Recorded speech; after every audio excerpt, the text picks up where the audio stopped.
Добар ден, почитувани гледачи и слушатели на програмата Во Фокус со Силвана Павловска.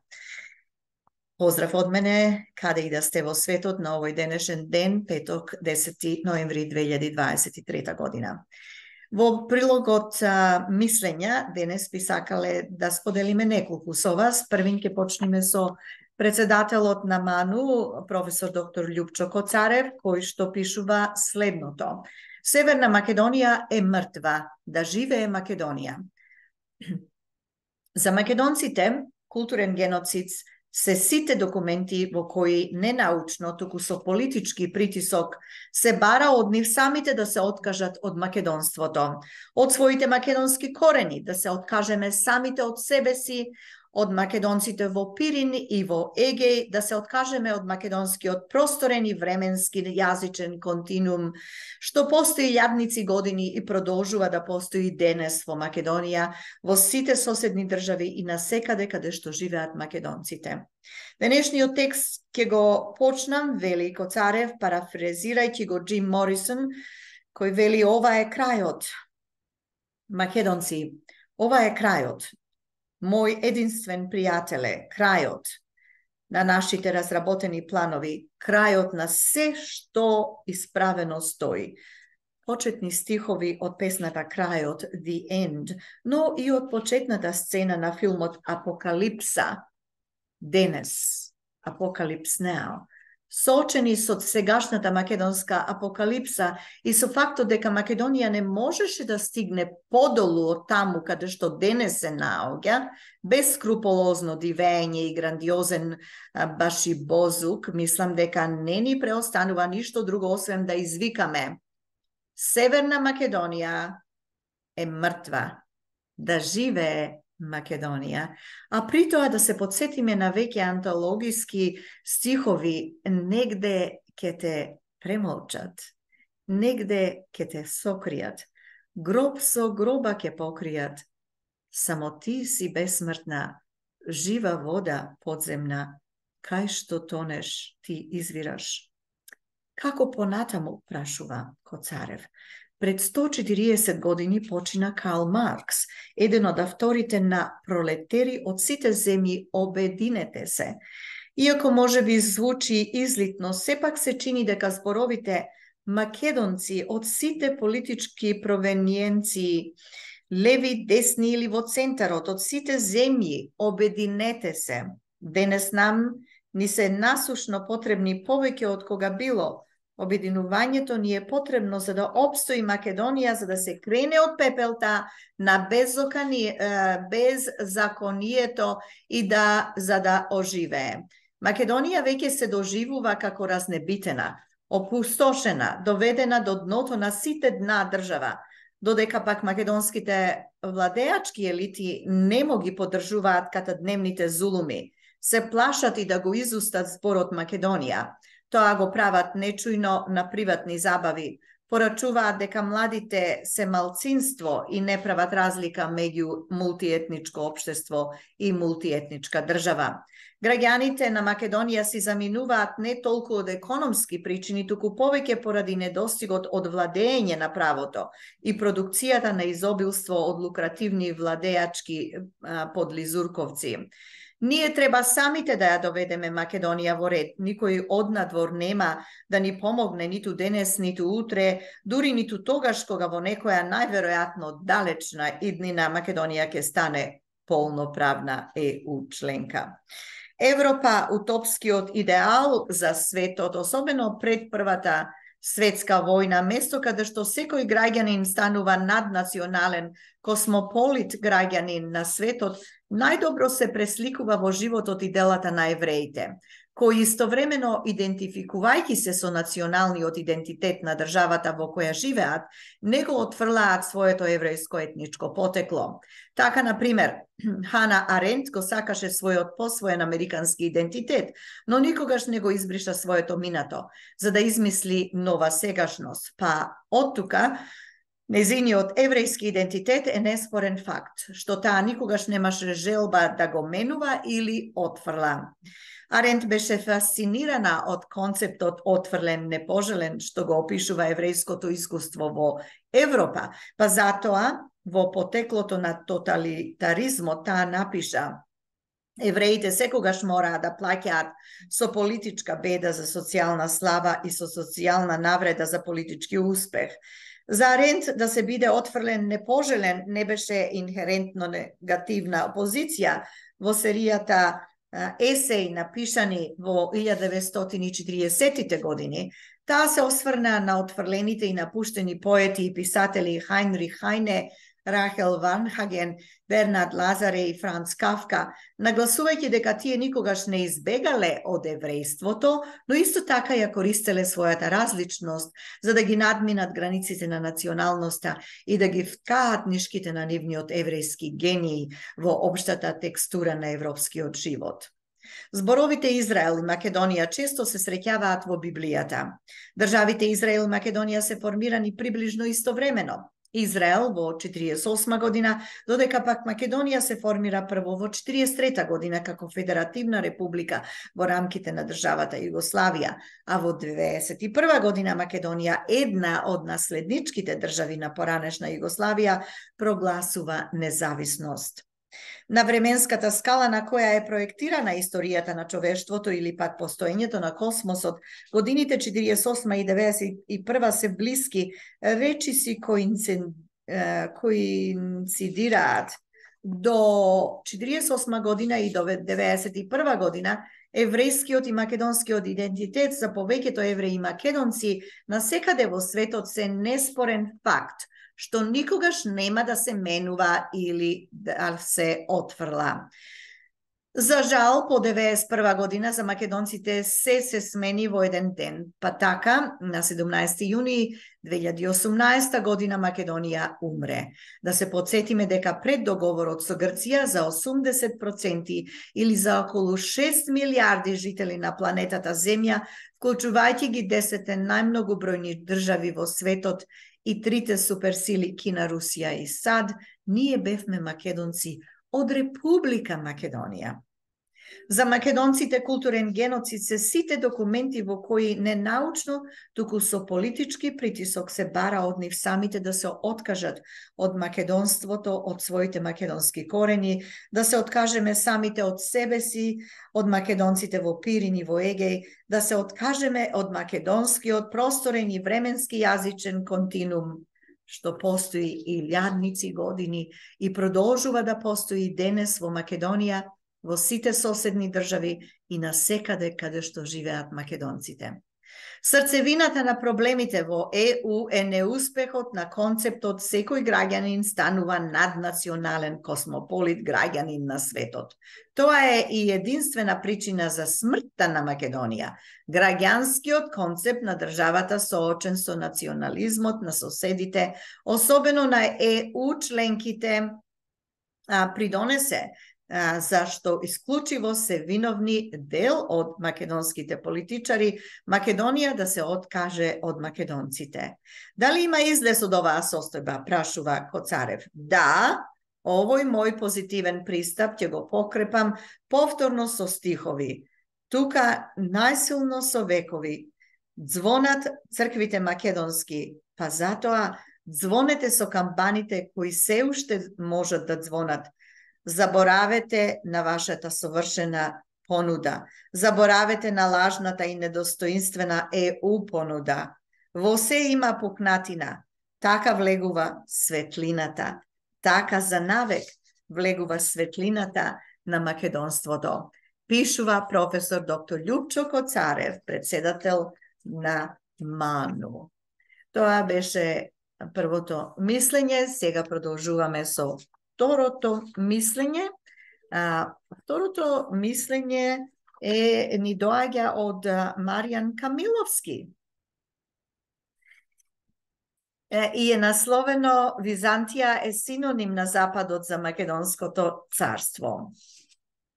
Ви го пренесувам подцртаното од бугарската амбасада во Македонија, Во втората половина од 7 век, прото бугарите, луѓе од туркиско потекло, се населуваат на територијата на денешна североисточна Бугарија и во сојуз со словените ја формираат првата бугарска држава. Тоа беше цитат. Денешните бугари говорат дијалект на македонскиот јазик. Тоа е евидентно. Но го задржуваат турко-монголското име бугари, што значи мешанец. Има и други толкувања, како например воин, талкач и слично. Грците го превземаат терминот волгарос и го употребуваат во пежоративна смисла за простак, груб човек, нецивилизиран и слично. Во Отоманската империја, терминот волгарос пак се користи за означување на немуслимански нации на Балканот и има значење на проста маса. Се употребува заедно со терминот каурин, што означува немуслиман, а според некои неверно куче. Нас овде не интересира кои се тие словени со кои ордата на хан Аспарух стапила во сојуз и го формирала царството Бугарија. Ова е важно бидејќи се работи за мнозискиот народ кој на турко-монголите им го наметнал и јазикот и писменоста и Христовата вера. Во тоа време дојдениците од Татарстан биле пагани, со вера која денес е позната како тангризам и со јазик кој нема допирни точки со словенската јазична група. Очигледно тие домородни словени се македонците. Овде дополнителна конфузија прави и се под сомнителната теорија за доселување на словените на Балканот, која, глеј чудо, се поклопува со доаѓањето на турко-монголите на Балканот, а од кој пак денес нема ни трага, а камоли некакво културно наследство. Единствено што останало е името бугари. Светло на овој феномен фрла фактот дека ханската круна прв ја признава Ватикан. И не само бугарската круна, Ватикан подоцна го признава и Самуил како наследник на истата круна, а ја признава и круната на Душан Силни. Се сеќавате на песната Данке Дојчланд, кога германците ја признаа Хрватска? Па, драги мои, ова е шемата по која се растураат држави и империи. Во тогашниот случај предмет на растурање била Византија. Постоел голем ривалитет помеѓу Ватикан и Цариград, кој на крај во 1054 лето господово доживеал кулминација со шизмата помеѓу двата духовни центри, расцеп на христијанството и на православие и католицизам. Но што е пак Византија во тоа време?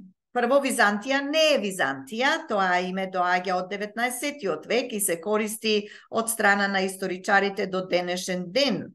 Во тоа време Византија се викала Василеја Романа или во превод Империја Ромејска. Титулата Василевс е превод на латинскиот термин император. Император значи заповедник, а империја значи во заповедништво или во сила. Например, законот стапи во сила или во сила на законот. Од денешниот термин во сила, англиски in power, се гледа дека титулата Василе или Василевс е македонска, а не грчка, бидејќи грчкото толкување нема никакво значење. Базилеус темел, гледаме дека нема врска.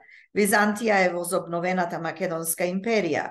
Во неа исто така во античките времиња доминантни биле македонците, но и грците исто така. Овој етнички состав можеме подоцна да го видиме и кај Душан Силни, кој се прогласува за цар на македонците, србите, бугарите и така натаму.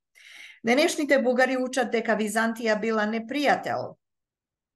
Византискиот цар Василий II, македонецот, бил наречен бугароубиец. Тој самиот себе си се идентификувал како македонец, а со чинот на ослепувањето на Самуиловите војници пратил порака до бунтовните велможи дека се слепци и дека не гледаат дека ја уништуваат империјата во корист на Ватикан. Цар Самуил не војувал со бугарите, туку со македонци кои сакале независност од Византија. Зад овие процеси стоел Ватикан, а зад Ватикан стоеле хазарите, кои во тој период го губат царството по нападот на Свјатослав Киевски. Они го финансираат Аспорух и завземаат важна геостратешка позиција, а тоа е западниот Црноморски брег. До тогаш Тримариумот го контролирала возобновената Македонска империја Василеја Романа. Поради ова Византија подоцна го уништува првото бугарско царство, а турко-монголите се протерани. Но останува континуитетот на круната за која подоцна се борат сепаратистички ориентирани македонски великодостоинственици, како што бил цар Самуил. Бугари на Балканот во етничка смисла на зборот нема.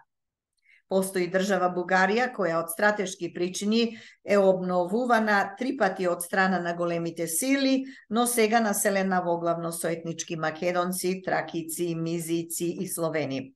И се додека македонците и сите други балкански нации кои произлегуваат од нас не разберат дека главен геостратешки момент овде е контролата врз Триморието, ќе бидат предмет на обработка на тајните служби на големите сили и инструмент за водење на прокси војни. Или, едноставно речено, ќе бидат топовско месо.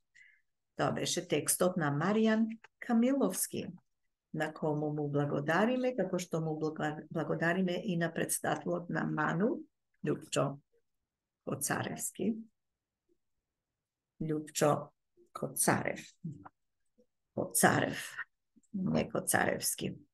Моја грешка. И третиот прилог ни доаѓа од Ристо Поповски. Ристо Поповски вели лажната држава Грција од 1832 година. Прво треба да дознаеме како настанаа хелените, пишува тој, па вака настанаа во 18-тиот век. До тогаш хелени, односно Грци, нема. Во 1832 година европјаните на Македонскиот полуостров формираа нова вештачка држава наречена Грција. Таква држава во антиката не постоела. Нема. Во 1833 година за крал на новата грчка држава европјаните го поставаат баварскиот принц Ото I од Германија. Кога Ото I пристигнал во Грција, со себе донел 10.000 германци.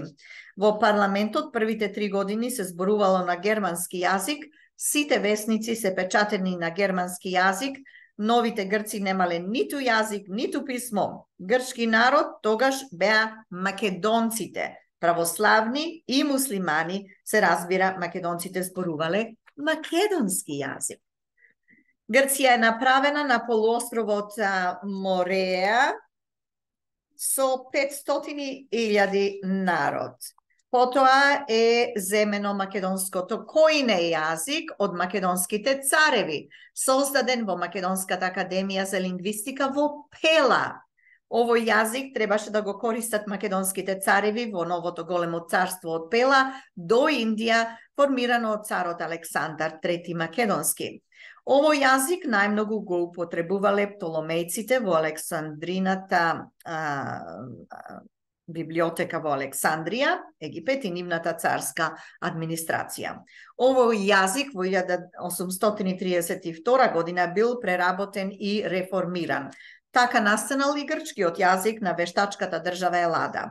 Оригиналното којне јазик се разликува од грчкиот јазик и грците. Грците којне јазикот не може да го разберат и читаат.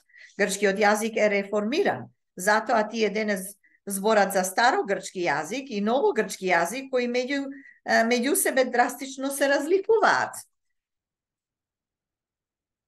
Во 18-тиот век никој не знаел дека воопшто постојат хелени како етнос. А кои се хелените, се прашуваме? Хелените се македонци, синоним за верници во сонцето, верници во сонцето, поклоници на сонцето. На македонскиот полуостров немало никој друг освен македонскиот од Бога создаден народ. Хелените не се сакале со Хераклидите и честопати доаѓало до расправи помеѓу нив. Така се случила и битката кај Херонеја во 338 година пред нашата ера. На Херонеја цар Филип II Македонски и неговиот син цар Александар III Македонски ги победиле хелените и нивните градови ги срамниле со земја. Селото Атина било прво запалено, а потоа изорано со рало. Кога 1832 година се формирала новата вештачка држава Елада, кралот Ото I го ангажирал историчарот Густав Јохан Дройзен да најде нешто за хелените како верници во богот Сонцето. Барајќи нешто за нив, тој погрешка прочитал во Библијата за хеленстаите кои биле евреи, кои го зборуваат јазикот којне. Мислел оти ги открил хелените. Потоа напишал 2 тома за хелените. Ја украл и фалсификувал македонската историја. Така лажно настанала хеленската епоха, која до денес лажно се шири. Сите стари записи се пишувани на македонското којне, македонскиот царски јазик, поради што го употребувале македонските цареви и нивната администрација. Во најголемата библиотека во Александрија имало 700.000 папирусни ролни напишани на македонското којне. Македонскиот народ го користел македонскиот мајчин јазик кој ние денес го зборуваме. Македонскиот јазик и македонците се разпознаваат по имињата кои тие ги преправале. Пример, на Омер напред му ја придодале буквата Х, а на крај на ставката ос. И Омер станал Х, Омер ос, односно Хомер. Исто е и со Ристо, кој станал Х, Ристо С, односно Христос. И по имињата се препознаваат македонците. Сега Одисеј доаѓа од Оди и Сеј, во Одисеј, односно Одисеј. Аристотел доаѓа од Аристотел. Питагора доаѓа од Питагора и така натаму. Така ја фалсификува македонската историја. Денес Европа, мајката на Грција, колонија на Германија и Англија, успеа со лаги да го убедат неписмениот свет оти вештачката држава Грција има право на македонското име и поради тоа сега насилно ни го променија името во Северна Македонија, што е навреда за секој македонец дома и во светот. И сето ова со Македонија ќе трае се додека на власт има марионетска влада. Се додека македонците не се свестат и разберат дека прво треба да ги тргнат марионетските влади, па да постават македонска влада, ќе остане одродничката одредница Северна. Македонците треба да разберат дека Македонија се ништи плански и смислено. Затоа одбраната и непокор за Македонија и на македонците. Тоа беше прилог од Ристо Поповски. Благодарност и до него. Толку за денес, почитувани наши гледачи и слушатели на програмата Во фокус со Силвана Павловска на YouTube каналот. Ви благодарам за вашето внимание. Се гледаме следниот пат. Се најубаво. Пријатно.